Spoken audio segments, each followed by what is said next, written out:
우리 성도님들 이번 주를 좀 잘 보내셨는지 모르겠습니다. 여러 가지 일들도 많고 또 사회적으로나 또 사람들의 주변을 보면 여러 가지 어려운 부분들도 참 많이 있는 것 같습니다. 개인적인 일들도 많지만 또 어떤 때는 역사적인 문제들도 계속적으로 끌어안고 가는 경우들도 있고 또 있고 있지만 그런 문제들이 내포되어 있는 경우들도 많은 것 같습니다. 제가 예전에 다녔던 이미 졸업하고 이미 한참 지났지만 제가 다녔던 그 대학교는 꽤 사실 역사적으로 꽤 오래된 학교입니다. 그 출발점은 미션 신학교는 아니었지만 미션 스쿨 그 기독교 전통을 깔고 있었던 대학교였습니다.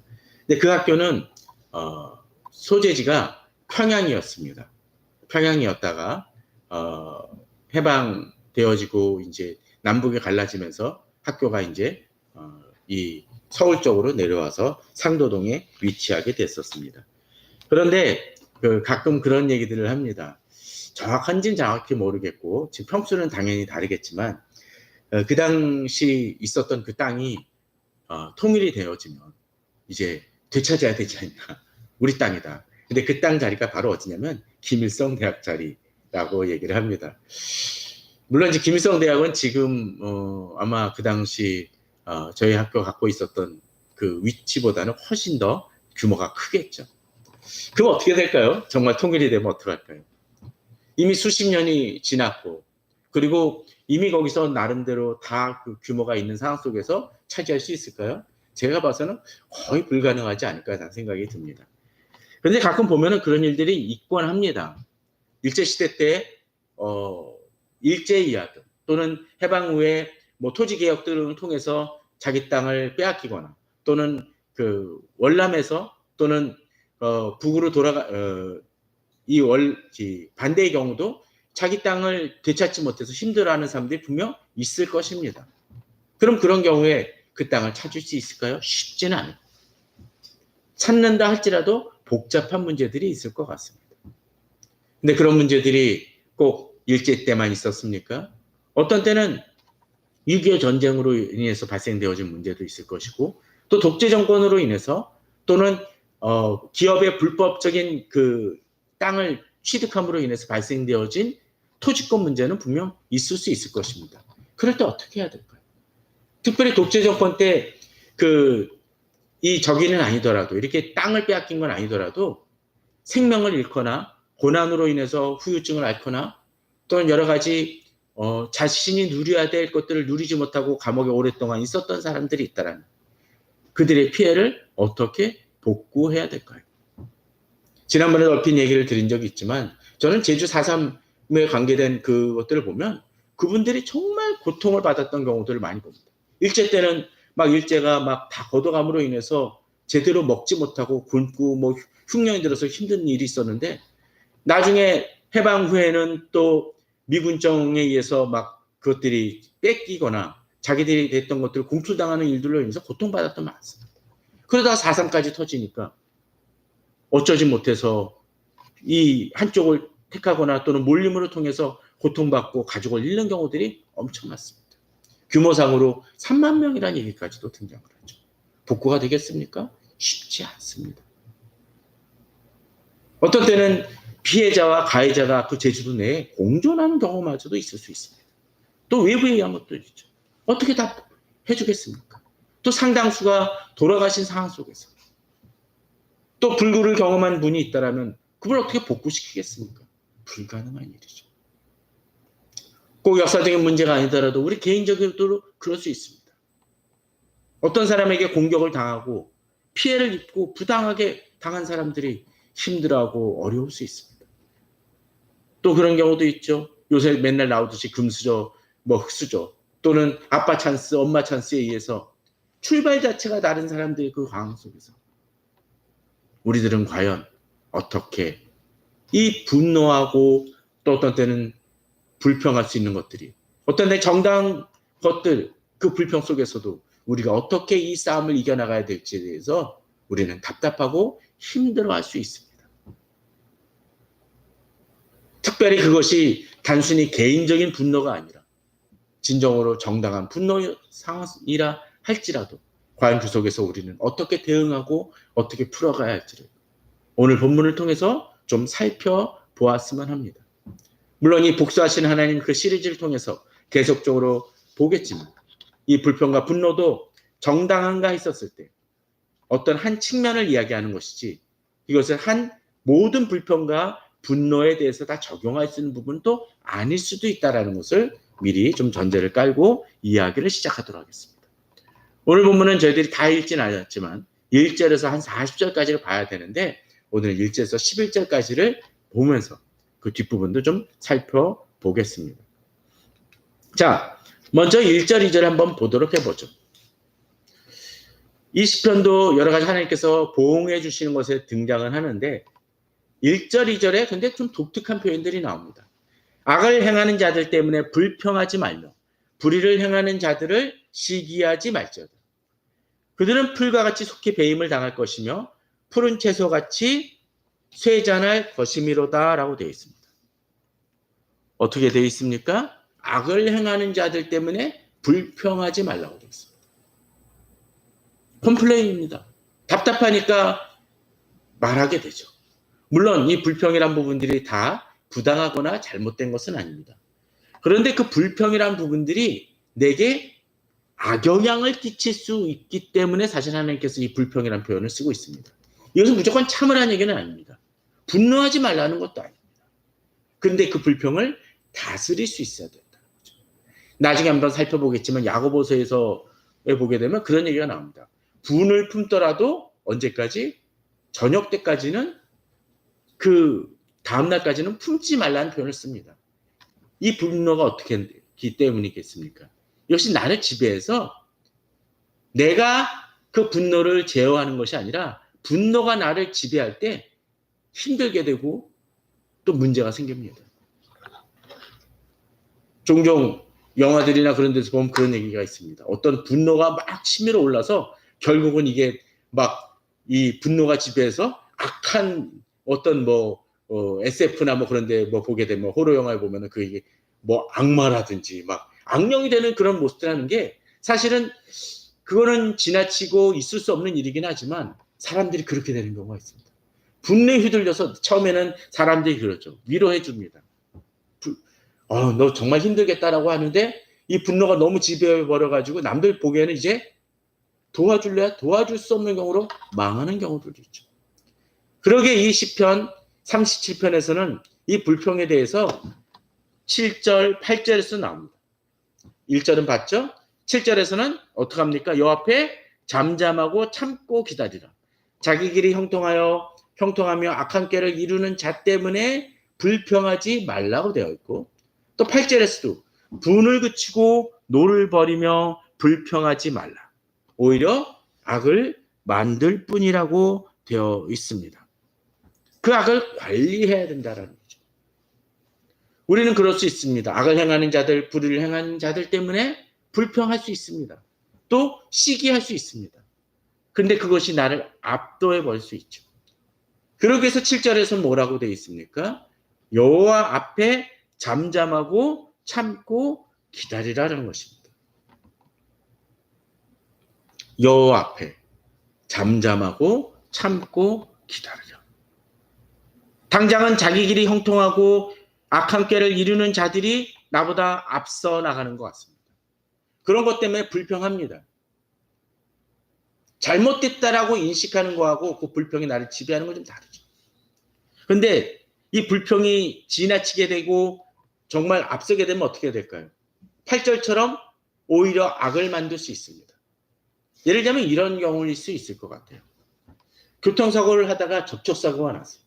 근데 그런 사람들 있죠? 자기가 잘못했는데 뭐합니까?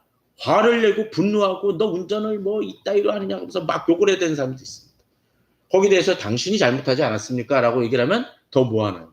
폭력까지 막 휘둘리려는 사람이 있습니다. 그래서 해가지고 실제로 밀쳤어. 그 다음에 어떡할까요? 경찰에 신고도 했는데 그 다음에 이제 이 사람이 화가 나니까 밀치고 어떤 땐 주먹이 나가는 경우들도 있죠. 경찰이 왔어. 그럼 어떤 일이 벌어질까요? 교통사고는 교통사고대로 접어들고 폭력사고로 돼가지고 정당방위가 아니라 과잉 방문으로 인해서 폭력 사고로 이 구속이 되거나 또 기소가 되는 경우들도 있을 수 있습니다.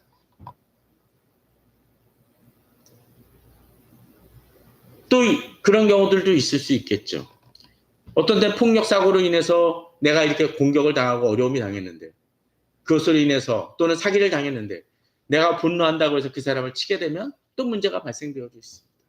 오히려 경찰이 올 때까지 참고 기다렸을 때 물론 잘못된 판결이 나와지고 정당한 처벌을 못 받는 경우들도 있지만, 정당한 처벌이 이루어진다라고 가정을 했었을 때 기다려주면은 오히려 그게 제대로 되어지고 내가 그 피해 받은 것도 보상받을 수 있는 기회라도 있는데, 그걸 기다리지 못해서 오히려 화를 불러일으키는 경우들이 있을 수 있고, 내가 하는 행동마저도 정당하지 못한 행동으로 악으로서 발생되어질 수 있다는 것입니다. 근데 그 사람들이 참지 못하는 이유가 뭡니까? 저 사람이 정당한 처벌을 받을 것이라는 것을 기대하지 못하거나 기다리지 못하게 됩니다. 오늘 8절에 뭐라고 되어 있습니까? 7절에 여호와 앞에 잠잠하고 참고 기다리라. 이 얘기는 뭡니까? 하나님께서 분명히 이 문제에 대해서 개입하여 주신다라는 것입니다. 우리가 기다릴 수 있어야 됩니다. 어떤 때는 참을 수 있어야 됩니다. 분명 하나님께서는 우리를 그냥 벌어두시는 하나님이 아니라는 거죠. 불평할 때 과연 이 불평을 내가 정말로 힘들고 어렵고 해결이 안 나니까 불평하는 것 같고, 분명 해결이 날 수 있다면 우리는 그 결과를 바라보면서 우리는 기다릴 수 있다라는 것입니다. 문제는 어떤 것일까요? 그 기다리는 기간이 얼만큼 되느냐에 따라서 우리는 달라질 것이고, 또 그 기다리는 동안 우리가 어떻게 해야 될지를 좀 고민해 봐야 될 것이죠. 그러기에 앞서 2절에서는 뭡니까? 그들은 풀과 같이 속히 배임을 당할 것이며 푸른 채소같이 쇠잔할 것입니다. 풀과 푸른 채소는 어떻습니까? 분명 풍성하고 많이 자랐지만 어느 순간 갑자기 사라질 때가 있다라는 것이죠. 저희 집도 화초 같은 것들을 가끔 이제 키우지만 물 한 번 주지 못하면 그날 다음 날이면 그냥 말라 죽어버리는 경우들도 보게 됩니다. 그것이 아무리 풍성했어도 그럴 수 있습니다. 근데 누가 그래요? 악인이 그렇다는 거죠. 당장은 나를 압도하는 것처럼 그렇게 되어졌지만 그럴 수 있다는 거예요. 저희 집에 어항이 있는데 이끼가 많이 꼈었습니다. 그래서 이거 또 물 갈아줘야 되는데 이끼 제거제 같은 거를 어느 날 뿌렸습니다. 근데 그 다음날 깨끗해지더라고요. 되게 이것도 해결이 안 날 것 같은데 그럴 때가 있습니다. 우리를 압도하는 문제가 어떤 것인지를 좀 돌아봐야 된다는 거죠. 그러게 이제 3절에서는 또 이렇게 되어 있습니다. 여호와를 의뢰하고 선을 행하라. 땅에 머무는 동안 그의 성실을 먹을거리로 삼을지어다. 저는 이 구절 중에서 특별히 3절에서 한 가지 단어에 좀 집착을 했습니다. 본문에 뭐라고 되어 있습니까? 3절에 여호와를 의뢰하고 선을 행하라. 근데 그 기간이 언제예요? 땅에 머무는 동안. 땅에 머무는 동안. 그때 그의 성실을 먹을거리로 삼을지어다. 근데 이 땅은 어떤 땅입니까? 천국의 하나님 나라 아니죠. 이 세상에서 머무는 동안이라는 것입니다. 그런 기간이 우리에게 있다라는 것입니다. 우리의 삶에는 그런 삶이 있습니다. 우리가 불평할 수도 있고 답답하고 분노가 있을 수 있는데 그 기간은 사실 언제예요? 땅에 머무는 동안일 수 있어요. 그럴 때 우리는 힘들고 어렵고 어떤 때 부당한 대우를 받는 것처럼 비춰질 수 있습니다. 그럴 때 우리에게 있어서 필요한 것이 무엇입니까? 여호와를 의뢰하고 선을 행하는 것입니다. 앞서 우리가 구절 속에서는 그 분노를 계속적으로 행하다가 악을 만들 수 있고 악을 행할 수 있다라고 되어 있는데 우리는 그런 방법이 아니라 누구를 의뢰해요? 여호와를 의뢰하면서 선을 행하는 것입니다. 그럴 수 있는 근거가 뭐예요? 주님이 성실하시기 때문이죠. 주님이 성실하시고 나를 붙드시기 때문에 어떡합니까? 바로 그 성실을 통해서 먹을거리라는 걸 뭐예요? 내가 그걸로 가지고 살아날 수 있는 힘이 된다는 거예요. 저는 아직까지 그 수액이라든지 포도당 주스를 안 맞았지만 이 어떤 환자가 입원해가지고 먹을 수도 제대로 없을 때 어떡하죠? 수액이나 그런 걸 통해서 이 사람의 영양분을 먹지 않아도 버틸 수 있는 힘을 주게 되죠. 마치 그런 것 같아요. 주님의 성실이 내가 힘들고 어렵고 너무나 어려운 상황 속에서도 어떻게 해요? 먹을거리가 된다는 것입니다. 내가 살아갈 수 있는 힘이 된다는 것이죠. 저는 지난주에 좀 복잡한 일이 있었습니다. 저희 어머님이 이렇게 미끄러지셔서 그 팔이 골절이 되었어요. 근데 월요일날 응급실에 가고 그리고 이제 금요일날 퇴원하시는 그 목요일날 수술하시고 금요일날 퇴원하셨었는데 그러다 보니 정신이 없고 여러 가지 일들도 많았습니다. 그런데 딱 태어나던 날 저랑 어렸을 때부터 신앙생활을 하고 학교나 뭐 여러 가지 부분이 같고 생일마저도 같았던 그 친구의 아버님이 돌아가셨다는 얘기입니다. 근데 그것이 무엇으로 영혼을 봤더니 바로 저희 어머니가 비슷한 낙상으로 인한 사고였습니다. 2주 전에 그것으로 낙상 한번 당하시고 그래도 안전하셨는데 2주 만에 거의 똑같은 방법으로 낙상을 하셔가지고 결국 이제 폐에 문제가 생기고 그래서 소천하셨습니다. 그래서 저쪽에 있는 그 병원에 가가지고 장례식장에 가서 문상을 했는데 정말 그 오랜 동안 그 이렇게 친분이 있었던 그 어렸을 때 친분이 있었기 때문에 그 가족들을 다 아는데 그 가족들 식구라든지 그 친구의 어머님까지 뵙게 되었습니다. 그런데 그 가족들이 모두 슬픈 모습이 하나도 없었습니다. 다 마음의 평안 속에서 문상객들을 받고 또 인사도 나누고 그 어머님과도 한참 동안 그 영정이 있는 앞에서 한참 동안 얘기도 나누고 어떤 때 웃기도 하면서 얘기를 나눴습니다. 그 이유가 뭘까요? 주께서 주시는 평안 속에서 목적지를 알기 때문에 그 마음의 평안과 흔들림이 없습니다. 저는 이번 주 내내 어쩌면 그랬을지 모릅니다. 마음속에 왜 이런 일이 발생이 돼서 이렇게 힘들고 어려운 일을 했을까 했는데 똑같은 낙상인데 한 분은 돌아가셨습니다. 후천하셨습니다. 또 아는 분 한 분 얘기를 들어보니까 비슷한 낙상으로 인해서 가구에 부딪혀가지고 이렇게 멍이 드시고 그러셨던 어느 부모님의 얘기도 들었습니다. 똑같이 낙상이에요. 그런데 만일 제 입장 속에서 이 소천하신 분의 얘기를 못 들었다면 저는 어떤 생각을 했을까요? 왜 내게 이런 일이 하면서 고통받았을까? 어쩌면 그 가구에 머리를 찌으신 그 자녀도 아마 그런 생각을 했을 겁니다. 왜 내게 이런 일이 했었는데? 그런데 오히려 어때요? 소천하신 분의 가정이 그 가정이 오히려 평안 속에 있음을 보게 됩니다. 우리가 당하는 고통은 어떤 때는 불평은 어떤 때는 다 상대적인 요소이고 다 주관적인 것 같아요. 문제는 그 고통과 어려움이 지금 내 관점 속에서 정말로 내가 불평하는 것이 정당하고 어떤 것인지를 돌아볼 필요가 있다는 것입니다. 우리가 불평한다면 정말 가지각색 여러 가지로 다 불평할 수 있을지 모릅니다. 그런데 우리가 불평 속에서도 힘들고 분명 감정적으로는 그런 속에서도 우리가 나아갈 수 있는 이유가 뭐예요? 바로 3절에서 나오는 것처럼 그의 성실을 먹을거리로 삼을 때 우리는 달라지시다. 주께서 나의 손을 놓지 않으신다는 것. 바로 그 믿음을 가지고 나아가야 된다는 것입니다. 그럴 때 여호와를 의뢰하기 때문에 어떻게 해요? 내 감정과 분노로서 악을 행하는 것이 아니라 선을 행할 수 있다는 것입니다. 저희들이 이 복수하신 하나님을 통해서 이 여호와를 의뢰하지 못하고 자기 분노 때문에 악을 행하는 이들에 대한 사례를 몇 가지 나중에 설교 말씀을 통해서 나누겠지만 오늘 본문은 그 믿음으로 나아가.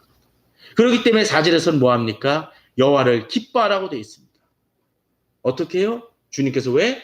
내 마음의 소원을 이루어 주실 것이기 때문에 그 기대를 가지고 나아간다. 또 5절에서는 뭐하라고 되어 있습니까? 내 길을 여호와께 맡기라. 그를 의지하면 그가 이루실 것이라고 되어 있습니다. 또 내 의를 빛같이 나타내실 것입니다. 하나님의 의가 아니라 내 의입니다. 내가 선을 행했기 때문에 내게 의가 있어요. 남들은 알아주지 않는 것 같지만 그게 어떻게 해요? 빛이 된다는 거예요. 예를 들면 탄광이 무너져가지고 갇힌 사람이 하나 있다고 쳐봅시다. 그때 가장 결실한 게 뭘까요? 산소도 중요하지만 뭐가 필요합니까? 빛이 필요하죠. 근데 하나님이 어떻게 해요? 우리에게 빛을 주신다는 거예요. 어떤 빛? 내 의를 통해서 빛같이 나타내신다는 겁니다. 내 공의를 정오의 빛같이 되신다는 겁니다. 악한 자들은 그 마음이 완악해지고 어두워서 빛을 발할 수 없습니다. 마치 제가 안경을 썼지만 이 안경이 오랫동안 어딘가 기름때나 막 지저분한 곳에 놨으면 어떻게 될까요? 때가 껴가지고 때가 끈적끈적해가지고 보기 힘들 것입니다. 그럼 뭐가 필요합니까? 안경에 이거를 제거해야 제대로 볼 수가 있습니다. 근데 너무 찌든 때면 어떡합니까? 아무리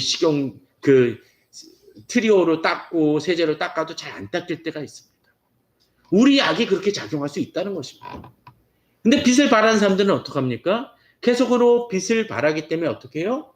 그걸 통해서 깨끗하게 유지되어지고 빛을 제대로 발휘할 수 있다는 것이죠. 주변에 저 잘 지내요 라고 하는 사람들 중에 별로 잘 지내지 않는 사람처럼 비춰진 사람이 그렇게 얘기하는 경우가 있습니다. 전 모든 일이 잘 되고 있어요 라고 얘기하는데 하는 일을 보게 되면 악을 행하고 뭔가 불법을 행하는 일이 전 잘 된다라고 얘기했을 때 우리는 어떻게 여깁니까? 불안하죠. 언젠가는 큰 사고 칠 것 같은데. 예전에 아는 분들도 그랬습니다. 온갖 문제 있는 일들을 많이 하고 있었는데 겉으로 보기엔 돈도 잘 써요. 근데 어느 날 안 보였습니다. 알고 봤더니 벌써 저쪽 어느 집에 큰 집에 들어가서 기거하고 있더라고요. 꼭 교도소를 당장 가지 않는다 할지라도 우리가 의를 행하지 않고 악을 행한다라면 우리는 그 빛을 발할 수 없습니다. 우리는 그런 사람을 인정하지 않을 것입니다. 그러기에 7절은 이제 이렇게 합니다. 요 앞에 잠잠하고 참고 기다리라. 자기 길이 형통하며 악한 꾀를 이루는 자들 때문에 불평하지. 어느 기간 동안 3절에서 나오는 것처럼 땅에 머무는 동안. 어떤 사람이 이 땅에 머무는 시간이 너무 길고 힘든 것처럼 비춰지지만 분명히 주님은 나를 기억하시고 돌아보시는 분이라는 것입니다. 그런데 이제 이 구절을 보면서 갑자기 그런 생각이 듭니다. 땅에 머무는 동안이라고 그러지 않았습니까? 이 땅. 그런데 이 땅은 어떤 기간? 머무는 동안이라는 얘기는 그 땅이 영원한 땅이 아니라는 것이죠. 그런데 우리에게는 또 다른 땅이 있다라는 것입니다. 9절에서 여러 가지 구절들을 제가 뽑아왔는데 여기서 계속적으로 공통되는 단어들 중에 하나가 땅입니다. 근데 여기서 의미하는 땅은 어떤 땅입니까? 이 땅에 머무는 동안에 있어서는 세상적인 그 땅과는 좀 구별되는 땅입니다. 물론 이 땅에 머무는 동안에서 주어지는 또 다른 땅도 있을 수 있긴 한데 그 땅조차도 궁극적으로는 어디? 하나님께서 주시는 그 땅에 포함이 되어집니다. 자, 9절을 한번 보죠. 이 땅은 어떤 땅들인지 진실로 악을 행하는 자들은 끊어질 것이나 앞서 채소나 풀이 사라지는 것처럼 이들은 끊어진다는 것입니다. 그럼 어떻게 해요? 여호와를 소망하는 자들은 대신 땅을 차지한다는 것입니다. 그들은 끊어지는데 아마 거기는 이제 소유가 없는 땅. 결국 우리가 땅 차지할 땅이 되겠죠. 또 11절은 얘기합니다. 온유한 자들은 땅을 차지하며 풍성한 화평으로 즐거워하리로다. 21절은 어딘가 친숙하지 않습니까? 어디서 보셨던 구절입니까? 팔복에 등장하죠. 온유한 자들은 땅을 차지할 것입니다. 신약에서도 얘기하지만 바로 이 구약에서도 이렇게 얘기합니다. 온유한 자들은 땅을 차지할 것입니다. 아니, 온유한 자들. 좀 더 적극적으로 나서고 땅 투기라도 해야 땅을 차지할 것 같은데 성경은 다르게 얘기합니다. 온유한 자들이 땅을 차지한다는 것이죠. 이 시대 가장 힘든 문제라고 얘기한다면 바로 부동산 문제 아닙니까?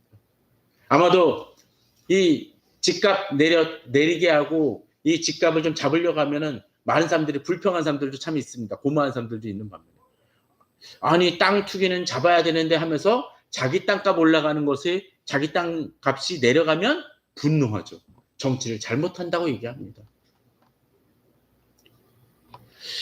그러나 진정한 땅을 차지하는 사람들은 온유한 사람들이라는 것입니다. 또 22절에서는 어떤 사람이 또 땅을 차지합니까? 주의 복을 받은 자들. 상대적으로 또 어떤 사람들이에요? 주의 저주를 받은 자들은 끊어지리로다. 9절에서 악을 행한 사람들 끊어진다고 돼요. 저주도 저주 나름이죠. 아무리 힘없는 사람이 와가지고 너 저주할 거야 한다면 그래 저주해 라고 얘기할지 모르지만 누가 저주? 하나님이 저주. 악을 행하는 자들은 그렇게 되어져서 어떻게 해요? 끊어진다는 것입니다. 고양이 같은 것이 야옹하면서 내게 으르렁 대봤자 핥힐까봐 걱정은 돼도 별로 두렵지 않습니다. 근데 호랑이가 내 앞에서 어흥하면 얘기는 달라지죠. 하나님이 우리에게 어떤 존재이냐? 하나님이 내게 친숙하고 아버지인 거하고 분노하시는 하나님으로 다가오는 아주 차이가 있습니다. 29절에는 또 뭐하고 되어 있습니까? 의인이 땅을 차지하며 거기서 영원히 살리로다. 역시 여기서도 의인이 땅을 차지한다고 되어 있습니다.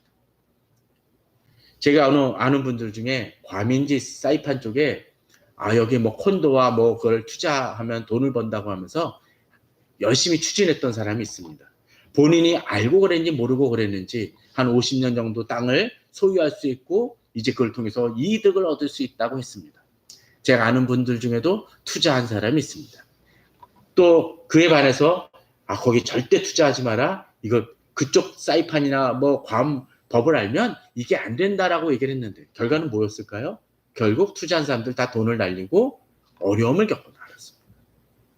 물론 지금 뭐 괌에 투자하는 분이 뭐 다 잘못했다 얘기를 하는 것들이 아니라 제가 아는 경우는 그런 경우들이 있다는 거죠. 본문은 얘기합니다. 어떻게 해요? 그 땅을 어떻게 살아요? 영원히 살 것이라고 되어 있습니다. 잠깐 사는 집에 엄청난 돈을 투자하는 사람들이라면 어리석은 사람일 수 있습니다. 언제든지 그 땅을 빼앗길 수 있는 곳에 투자하는 사람은 어리석은 사람입니다. 남의 땅에 그럴싸하게 집을 짓는 사람은 어리석은 사람들입니다. 그러나 어떻게 해요? 주님은 우리에게 영원한 소유권을 주십니다. 우리가 어떤 사람일 때? 의인일 때. 하나님이 우리에게 땅을 주신다고 되어 있습니다. 34절은 또 이렇게 되어 있습니다. 그 땅을 차지하기 위해서 어떻게 해요? 여호와를 바라고 그의 도를 지키라. 의인이 바로 이런 사람들이라는 거예요. 여호와를 바라보는 사람들이라는 거죠. 그의 도를 지키는 사람들이라는 거죠.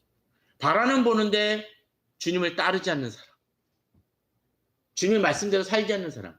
이런 사람이 정상적인 사람들입니까? 지도자에게서 제일 골치 아픈 사람들이 뭘까요? 지도자를 따르고 존경하고 그러면서 지도자가 원하는 대로 안 하고 자기 방식대로 일을 하다가 일을 그르치는 사람들이 있죠. 자기만 망하는 것이 아니라 지도자도 욕을 먹습니다. 진정 여호와를 바라는 사람은 그의 도를 지키는 사람입니다.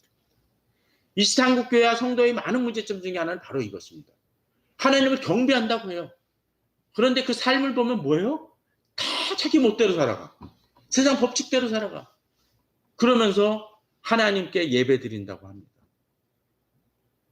그 사람이 하나님의 사람입니까? 아니죠. 그의 도를 지킬 때 어떻게 돼 있죠? 그리하면 내가 땅을 차지하게 하실 것이라. 우리에게 그런 믿음이 있어야 됩니다. 주님이 내게 그렇게 역사하신다는 것을 바라볼 때 우리는 진정으로 주께서 주시는 땅을 차지할 수 있다는 것입니다. 땅에 머무는 동안 어떤 때 앞서 나왔던 땅에 머무는 동안은 당장은 좀 힘들고 어려울 때가 있습니다.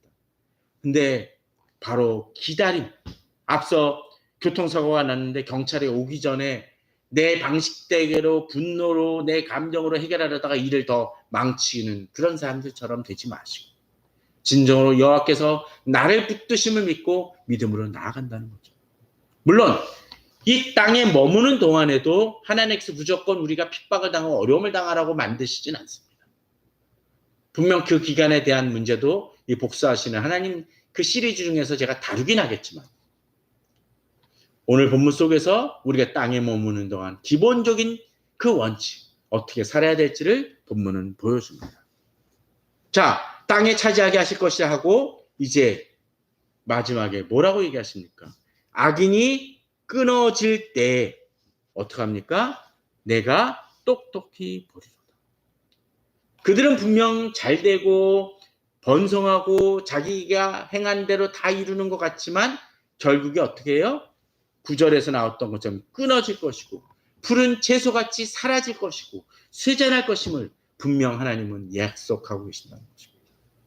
우리는 역사 속에서도 그런 사람들 종종 보지 않습니까? 모든 위세를 떨치는 사람 같아요. 모든 권력을 휘두르는 사람 같지만 갑자기 초라한 모습으로 전락하는 사람들을 보게 됩니다. 또 고통받던 사람이 다시 세워지는 경우도 보게 됩니다. 우리가 진정한 땅을 차지하기 위해서 내 대신 나의 불평과 분노를 감당하시고 복수하시고 보응하시고 내게 보상해 주시는 하나님을 바라볼 때 우리는 힘들고 어려운 시기 속에서 승리할 수 있고 진정 평안을 누릴 수가 있습니다. 그런 사람이 진정 온유한 사람들입니다. 그런 사람이 진정 화평한 사람들입니다. 우리가 그 믿음으로 나아가길 바랍니다.